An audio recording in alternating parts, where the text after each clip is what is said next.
আসসালামু আলাইকুম, welcome back to my channel. সবাই কেমন আছেন? যারা ব্রয়লারে মুরগি খেতে পছন্দ করেন না তারা আমার ভিডিওটা ফলো করতে পারেন। চলুন দেখে নেওয়া যাক। মাংসগুলো ধুয়ে একটি ঝাঁকড়াতে পানি জড়িয়ে নিয়েছি। দিয়ে দিচ্ছি 1 চা চামচ রসুন বাটা, 1 চা চামচ আদা বাটা, 1 কাপ পরিমাণ পেঁয়াজ বাটা, স্বাদ মতো লবণ,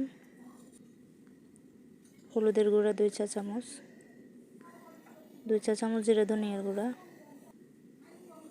মরিচের গুঁড়া পরিমাণ মতো, 2 চা চামচ গুঁড়া পাঁচফোড়ন মশলা,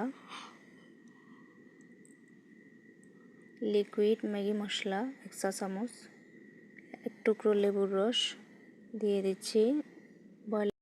ব্রয়লারের মুরগির যে একটা স্মেল আছে, লেবু দিলে স্মেলটা চলে যায়। সবগুলো মাংস মেখে নেব। 1 ঘন্টার জন্য ম্যারিনেট করে রেখে দেব ফ্রিজে। একটি প্যানে তেল দিয়ে দিয়েছি লং, এলাচি, দারুচিনি, তেজপাতা। মাংসগুলো দিয়ে দিব।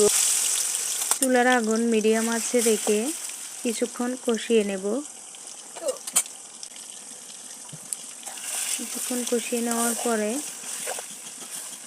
ঢাকনা দিয়ে ঢেকে রাখবো। 5 মিনিট পর আবার একটু নেড়ে ছেড়ে দেব। চেষ্টা করেছি সবসময় খুব সহজে কীভাবে একটি রেসিপি তৈরি করা যায় আপনাদের সাথে শেয়ার করব। সামান্য পরিমাণ পানি দিয়ে দেব। দেখুন কালারটা খুব সুন্দর হয়েছে। এভাবে রান্না করলে সবাই ব্রয়লারের মুরগি খেতে পছন্দ করবে। মাখা মাখা ঝোলটা রেখে। সবাই ভালো থাকবেন। আল্লাহ হাফেজ।